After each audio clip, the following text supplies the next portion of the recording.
bien que les enfants du monde ne le sachent pas ou ne le cherchent pas. Car lorsqu'un homme quitte le monde, son nefesh est caché avec lui, et avant qu'il ne quitte le corps, ses yeux voient certaines choses, comme nous l'avons expliqué à propos du verset, car personne ne me verra et ne vivra. Shemot 33 2.24, que les hommes ne voient pas dans leur vie ce qu'ils voient dans leur mort.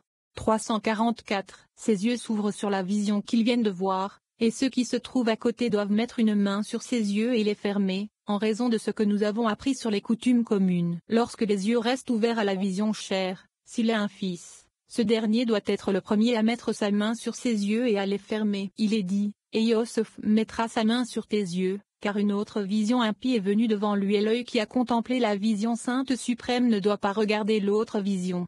345. Une autre raison est que le nefesh est à proximité dans la maison, et si l'œil est ouvert, et que l'autre vue de l'autre côté sera sur ses yeux, tout ce qu'il verra sera maudit. Et puisque les nefashot se trouvent devant lui, il pourra le regarder et il sera maudit. Ce n'est pas respectueux pour l'œil, ni pour les proches du mort, et surtout pour le mort lui-même. Il est dégradant pour lui de regarder ce qu'il ne doit pas regarder, et de poser ses yeux sur une autre chose, à savoir l'autre côté. C'est pourquoi il est couvert de poussière. Les amis ont déjà parlé du jugement que l'homme mort subit dans la tombe, et ce n'est pas le lieu pour eux de parler. C'est un signe de respect que l'œil soit fermé par son fils qu'il a laissé dans le monde. 346. Viens et vois pendant 7 jours après le décès, la nefesh va de la tombe à la maison et vice-versa et le pleure 3 fois par jour. La nefesh et le corps sont jugés ensemble, bien que personne au monde ne le sache, ou ne l'observe de manière à éveiller son cœur. 347. Ensuite, le corps est scellé dans la tuile et le nefesh va se baigner dans le genou, puis sort pour errer dans le monde et visiter le corps dans la tombe, jusqu'à ce qu'il porte ce qu'il porte. 348. Après 12 mois, tout le monde se repose. Le corps se repose dans la poussière et le nefesh est lié et éclairé par le rua, qui dans son vêtement est satisfait dans le jardin d'Éden. La neshama monte vers le faisceau de vie, la nukva, le plus grand plaisir de tous. Tous sont attachés l'un à l'autre, le nefesh au rua et le rua au neshama, à certains moments, à Shabbat, au jour férié et au premier jour du mois. 349. Venez et voyez, malheur aux gens qui ne regardent pas, qui ne savent pas et ne comprennent pas pourquoi ils existent, et qui négligent d'observer les préceptes de la Torah. Certains préceptes de la Torah sont transformés en un vêtement sacré en haut, dans le jardin supérieur d'Éden, et d'autres sont transformés en un vêtement sacré en bas, dans le jardin inférieur d'Éden. Certains préceptes sont transformés en un vêtement sacré dans ce monde. L'homme a besoin de tous. Ils sont faits des jours de l'homme comme nous l'avons expliqué. 350. Rabbi Yehuda Saba, l'aîné, était un jour très anxieux de savoir ce qu'il aurait dans le monde de la vérité. On lui montra en rêve une certaine image faite d'une lumière vive qui brille dans les 4 directions. Il demanda ce que c'était, et on lui répondit, « Ceci est ton vêtement, que tu porteras ici. » À partir de ce jour, il fut heureux. 351. Rabbi Yehuda a dit, « Chaque jour, les esprits des justes s'assoient, vêtus de leurs vêtements en rang dans le jardin d'Éden et louent le Saint, béni soit-il, avec la plus haute gloire, comme il est écrit. Les justes rendront grâce à ton nom, les hommes droits habiteront en ta présence. Tehillim 140, 14. Rabbi Abba a dit, il est d'abord écrit, et Israël s'est incliné. Comme nous l'avons expliqué, le lit est la congrégation d'Israël, la nukva, la tête du lit est le juste, sur la tête du lit se réfère au roi saint, que la paix est la sienne, à savoir Tiferet, comme il est écrit, voici sa litière, celle de Salomon. Sherachurim 3:2.7. En effet, il s'incline devant lui-même, étant le chef de file de Tiferet, devant celui qui se tient sur la tête du lit et dont le nom est Israël, puisque Tiferet est appelé Israël. Donc, et Israël s'est incliné sur la tête du lit. 352. Ensuite, lorsqu'Yaakov vit qu'il était perfectionné dans le grade le plus élevé, et que son grade, Tiferet, était élevé, ainsi que les patriarches, Zed et Gura, et que lui seul était entièrement réparé, car Tiferet est la colonne centrale qui inclut Zed et Gura et se mesure par rapport à tout Zed, Gura et Tiferet, son cœur se réjouit et il fut renforcé par le désir supérieur du Saint, béni soit-il, qui était satisfait de lui. Il est dit de lui, et Israël se fortifia et s'assit sur le lit lui-même, le secret de Malkout, puisqu'il a été perfectionné à un degré supérieur. Il a été rendu complet par l'attribution de Tiferet qui est au-dessus de Malkout. Heureuse est sa part. 33. Le monde est jugé 4 fois par an. Rabbi Yehuda discute des 4 moments de l'année où le monde est jugé. Au cours de ces 4 périodes de l'année, Zed, Gura, Tiferet et Malkout sont présents pour juger le monde. Nous apprenons l'importance du maïs pour le jugement de Pessa. l'importance des fruits de l'arbre pour le jugement de la fête des semaines et l'importance de l'eau pour le jugement de Soukhot. Il nous est également dit que le nouvel an est le point culminant de l'année de Dieu et que c'est le moment où tous les habitants du monde passent devant Dieu. Enfin, Rabbi Yossi nous rappelle que les actes de l'homme sont enregistrés chaque jour. Chaque matin, son âme le supplie de se repentir et de suivre le chemin de la droiture. Ceux qui ignorent cet avertissement verront leurs actes enregistrés. Seuls les justes n'ont rien à craindre dans ce monde et dans le monde à venir. La pertinence de ce passage, le pouvoir impressionnant des grandes fêtes et de leurs rituels particuliers est libéré dans notre monde, nous aidant à expier nos péchés,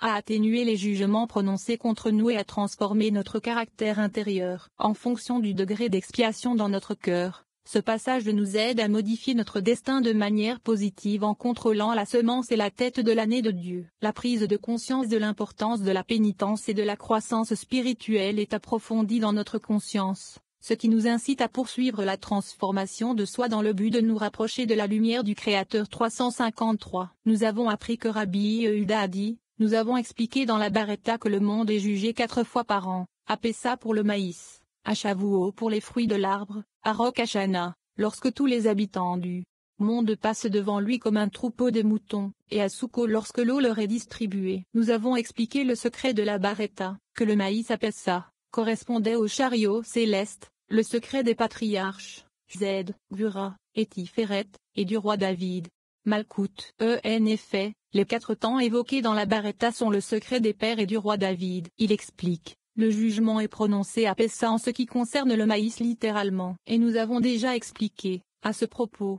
pourquoi la matzah est liée à Pessa. Parce que c'est une loi, et la loi du royaume est la loi qui prévaut. Ainsi, la matzah est une loi. C'est le point de départ pour Israël pour entrer dans la partie sainte du Saint, béni soit-il, et enlever le pain levé, qui est une divinité étrange nommée sur les nations idolâtres appelées autres Elohim, Elohim étranger, et aussi appelé pain levé et le mauvais penchant. Entrer dans la matzah, Malkout, c'est entrer dans la portion sainte du Saint, béni soit-il. C'est la raison pour laquelle le jugement est prononcé à pesage concernant le maïs, comme nous avons expliqué que le monde est condamné par rapport à Malkout, Tevua, maïs, est composé des syllabes Tavo et Eb, et viendra. 354. Le jour de Shavuot, on prononce les fruits de l'arbre. Il demande: pourquoi les fruits de l'arbre? N'aurait-il pas fallu dire les fruits des arbres? Il répond: il s'agit de l'arbre grand et fort qui se trouve au-dessus, Zahir Ampin. Les fruits de l'arbre sont mentionnés dans le verset: je suis comme un cyprès feuillu, c'est de moi que l'on trouve vos fruits. Osée 14 2.9, qui alloue aux âmes des justes. Les fruits de Zahir Ampin, appelés arbres, ils sont condamnés à Shavuot, une allusion à Tiferet. 355. À Rosh Hashanah, ils passent devant lui comme un troupeau de moutons. Nous avons appris que Rosh Hashanah, tête de l'année, est la tête de l'année du roi, qui est chaque appelé tête, la tête du roi, Zahir Ampin, la tête de Gvura. Ce lieu est appelé année, et c'est pourquoi tous les habitants du monde passent devant lui comme un troupeau de moutons. Nous avons donc appris que le jour de Rosh Hashanah, tous les habitants du monde passent devant lui comme un troupeau de moutons, car alors Itchak y demeure, qui est la tête de la gauche où se trouvent les jugements. C'est pourquoi il est dit que le jour de Rosh Hashanah, Société anonyme main gauche et sous mon bras Shir Hashirim 2.6. 356. À Soukhot, le jugement est prononcé par rapport à l'eau. C'est le début de l'illumination du côté droit du roi, qui est Chassadim appelé eau. Il est dit de cette fête et société anonyme main droite membra subidem. La réjouissance de l'eau est partout lorsque l'eau est aspergée ou tirée, car l'eau est connue pour être Chassadim. Par conséquent, tout existe dans ces 4 temps. À Pessa le jugement est dans le secret de Malkout appelé corne, à Shavuot il est dans le secret de Tiferet appelé arbre, à Rosh Hashanah dans le secret de Gvura et à Sukkot le secret de Zed. 357. Rabbi Yossi a dit: lorsque vous examinez cela, il y a tout dans ces 4 temps, Abraham, Itchak, Yaakov, Zed, Gvura, et Tiferet, et le roi David, Malkout. Conformément à l'explication du dernier paragraphe, le monde est jugé par Zed, Gvura, Tiferet, et Malkout et les gens sont jugés à ces 4 moments, les jours où Zed, Gvura, Tiferet, et Malkout sont dans le monde. Chaque jour, les livres sont ouverts et les actes des hommes sont enregistrés, mais personne n'écoute ou ne prête l'oreille. La Torah témoigne chaque jour et dit: celui qui est simple, qu'il se tourne ici. Pour celui qui manque d'intelligence, elle lui dit Michelet 9.2.4, mais personne n'écoute sa voix. 358. Nous avons appris que lorsqu'un homme se réveille le matin, des témoins se tiennent devant lui et l'adjurent. mais il ne tient pas compte du fait que l'âme l'adjure à chaque heure. S'il entend, bien, mais s'il n'entend pas, les livres sont ouverts et ses actes enregistrés. Rabbi Chia a dit, « Heureux les justes qui n'ont pas peur du jugement, ni dans ce monde ni dans le monde à venir. » C'est pourquoi il est dit, « Mais le juste est en sécurité comme un jeune lion. » Michelet 28. Et le juste héritera la terre. Tzilim 37 2.29.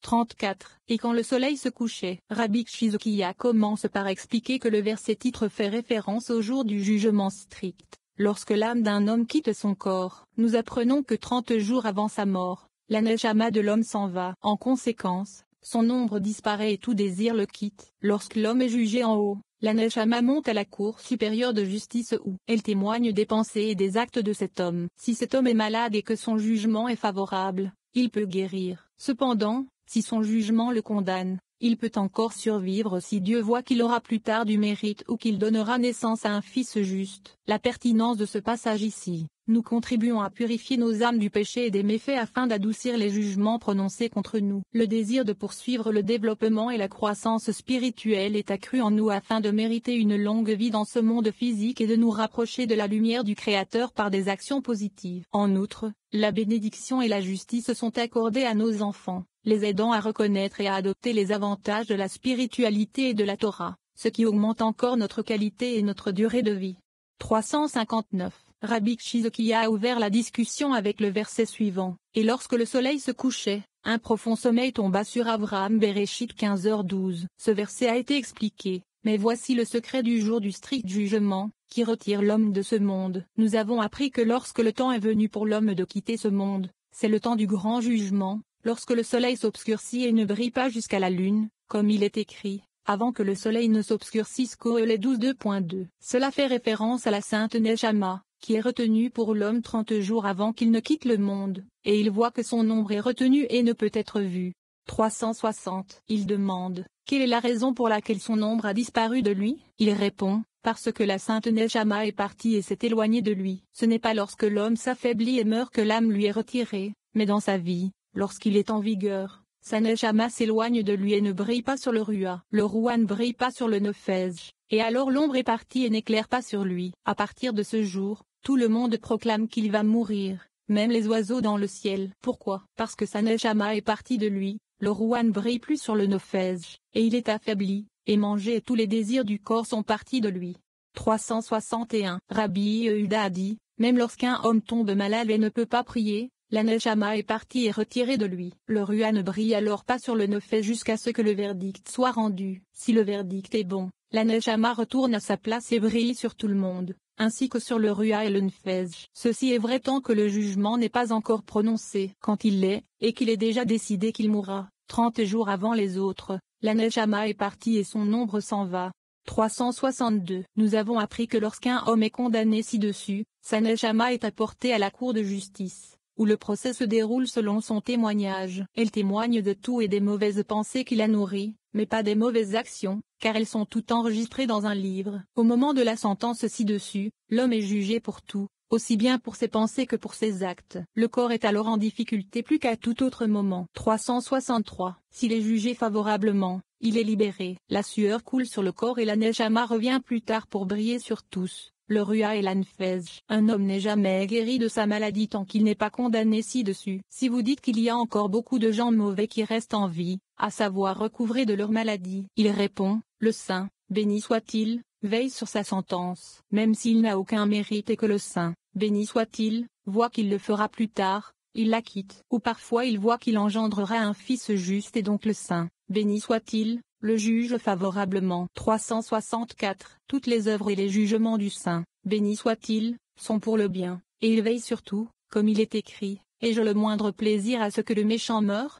Dit Hachem Elohim, et non à ce qu'il revienne de ses voies et vive. Yeshézkel 18h23. C'est pourquoi le saint, béni soit-il, juge favorablement tous les méchants du monde qui se rétablissent. 365. Parfois, lorsque la maladie a suivi le cours qui lui était imparti pour affliger l'homme, comme il est dit, et les maladies graves et de longue durée, aussi, fidèles, Devarim 28 2.59, elles agissent fidèlement en s'attardant sur l'homme et s'en vont après la période fixée, que ce soit les justes ou les mauvais. Tout est fait selon la justice, comme nous l'avons dit. 35. Et Israël vit les fils de Joseph. Rabbi Tchak commence cette discussion en expliquant le verset titre.